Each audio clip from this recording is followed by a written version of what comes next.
اللہم صلی علی محمد و آل محمد۔ مال کے اندر برکت، رزق میں اضافہ، ہر چیز میں زیادہ سے زیادہ کثرت سے حاصل ہونا، یہ ایسی چیز ہے جو ہر بندہ پسند کرتا ہے۔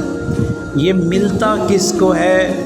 رسول خدا ارشاد فرماتے ہیں کہ ایک کام کر لو جس کے نتیجے میں تمہیں رزق بھی وسیع ملے گا، تیرا مال بھی زیادہ سے زیادہ نشو و نما پائے گا، تیرے کم رزق کے اندر برکت آ جائے گی۔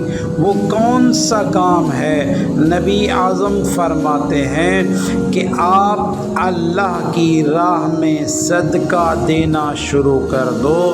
یہ صدقہ دینا رزق کی وسعت کی کنجی بن جاتا ہے۔